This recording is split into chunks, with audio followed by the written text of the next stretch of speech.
Welcome to Unit 3, where we delve into the complexities of anxiety and obsessive-compulsive disorders. We'll explore their classification, causes, and treatment options.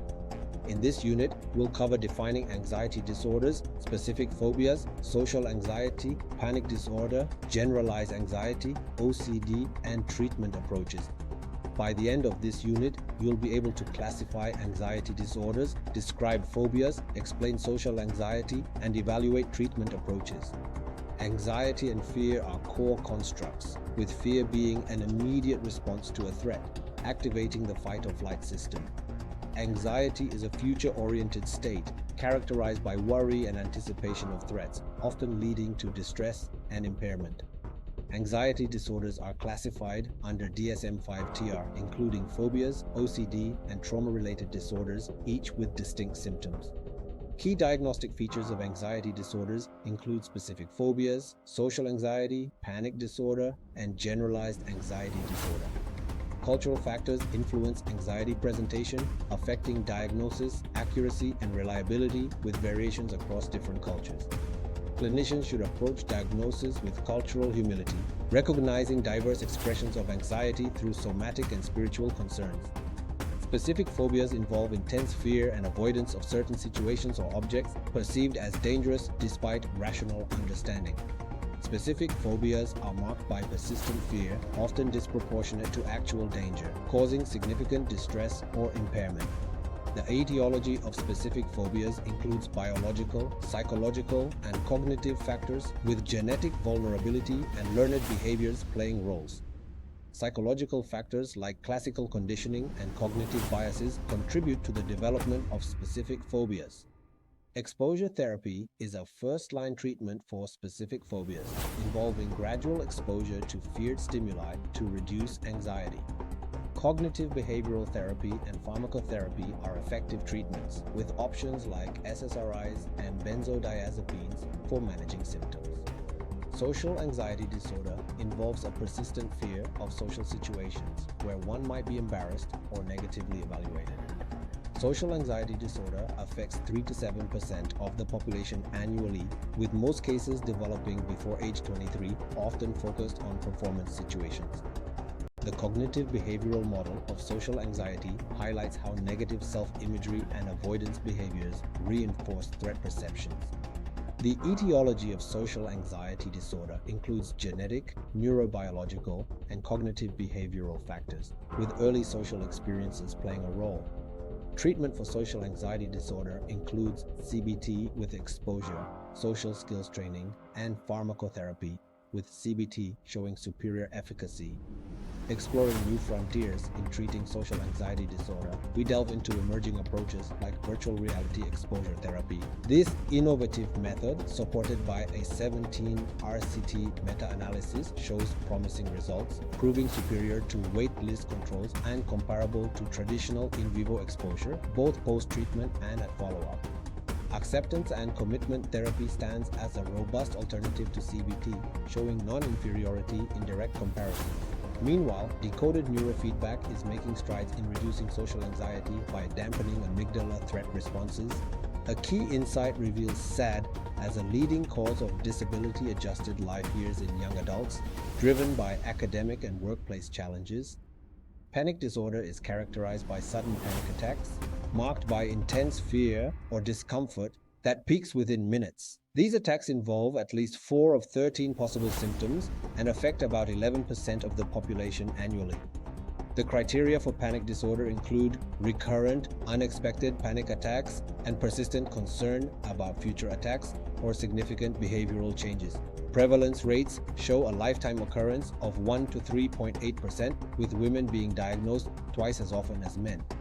The cognitive model of panic disorder illustrates how perceived physical sensations can lead to catastrophic misinterpretations, fueling a vicious cycle of panic and anxiety. Cognitive restructuring and clinical trials aim to break this cycle. Agoraphobia involves anxiety about being in situations where escape might be difficult or help unavailable during panic-like symptoms. This fear can significantly impact daily life and mobility. Agoraphobia requires fear or avoidance of at least 2 situations. such as using public transportation or being in open spaces. These situations almost always provoke fear, leading to avoidance behaviors that persist for at least 6 months. The etiology of panic disorder involves a complex interplay of biological, psychological, and social factors. Genetic vulnerability and neurobiological mechanisms play significant roles alongside psychological conditioning and social stressors. Psychological factors in panic disorder include catastrophic misinterpretations and conditioning to cues, while social factors like stressful life events and childhood adversity increase vulnerability. Effective treatment for panic disorder and agoraphobia includes cognitive behavioral therapy, which focuses on psychoeducation, cognitive restructuring, and exposure techniques to manage symptoms. Pharmacotherapy options for panic disorder include SSRIs, SNRIs, and benzodiazepines, often used in combination with CBT for optimal outcomes, especially in severe cases. Generalized anxiety disorder is defined by excessive, persistent worry about everyday things, often accompanied by a feeling of being overwhelmed. The DSM-5 TR criteria highlight the chronic nature of this anxiety. Symptoms of generalized anxiety disorder include restlessness, fatigue, difficulty concentrating, irritability, muscle tension, and sleep disturbances. It affects up to 20% of adults, with a higher prevalence in females. The etiology of generalized anxiety disorder involves biological, psychological, and social factors, including genetic risks, cognitive biases, and chronic stress. Treatment often includes cognitive behavioral therapy and pharmacotherapy.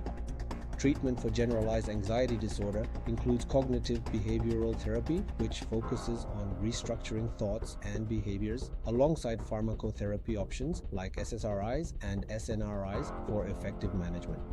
Obsessive-compulsive disorder is characterized by persistent, intrusive thoughts and compulsions that cause significant anxiety. Prevalence rates vary, with females more affected in adulthood and males in childhood. Compulsions in OCD involve repetitive behaviors aimed at reducing anxiety, though often excessive or not realistically connected to the obsession. Insight into these behaviors can vary greatly among individuals. Obsessive-compulsive and related disorders are defined by the presence of compulsions, including disorders like body dysmorphic disorder and hoarding disorder, each with unique characteristics and challenges. Related disorders include body dysmorphic disorder, hoarding disorder, trichotillomania, and excoriation disorder, each presenting distinct compulsive behaviors and challenges. Anxiety and obsessive-compulsive disorders have varying prevalence rates, with specific phobias and social anxiety being more common. Gender ratios highlight differences in how these disorders affect males and females. Understanding the causes and treatment of OCD involves exploring biological, psychological, and cognitive factors. Etiology includes moderate genetic heritability, neurocircuitry issues in the brain, neurotransmitter dysregulation, and cognitive models that emphasize thought-action fusion and threat overestimation. Effective treatment for OCD often involves exposure and response prevention, which helps patients confront obsession triggers and prevent compulsive responses. Pharmacotherapy, particularly SSRIs and clomipramine, can be effective, especially when combined with cognitive behavioral therapy. In today's digital age, social media plays a significant role in mental health. A systematic review shows that daily social media use is linked to increased stress, anxiety, depression, and loneliness, affecting sleep quality and life satisfaction. Key findings reveal that problematic social media use, especially passive scrolling, is strongly associated with anxiety. The COVID-19 era has seen a rise in anxiety disorders, driven by social comparison, information overload, and cyberbullying. This visual illustrates how social media use can lead to increased anxiety through mechanisms like social comparison, information overload, and cyberbullying, creating a vicious cycle of avoidance and anxiety. Cognitive behavioral therapy is a cornerstone in treating anxiety, focusing on psychoeducation, cognitive restructuring, and behavioral interventions to address automatic thoughts and develop healthier interpretations. Behavioral interventions in CBT include exposure to feared stimuli, behavioral activation, and relaxation training. Skills training and relapse prevention are crucial for long-term success, with evidence supporting CBT's superiority over other therapies. Exposure therapy is based on fear extinction and inhibitory learning. It involves habituation and extinction processes to help patients learn that feared stimuli are not dangerous using new non-fear associations. Different types of exposure therapy include in vivo, imaginal, interoceptive, and virtual reality exposures. Key principles involve a graded approach, prolonged exposure, and individualization to ensure effectiveness. Pharmacotherapy for anxiety and OCD includes SSRIs and SNRIs, which increase serotonin levels.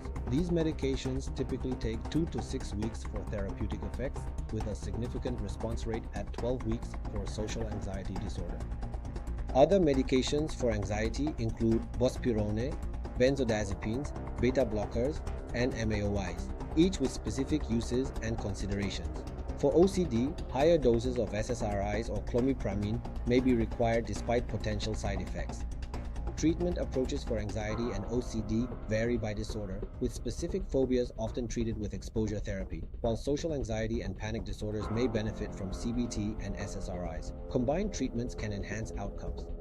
Thank you for your attention and interest in understanding the complexities of anxiety and OCD treatment. We hope this presentation has provided valuable insights.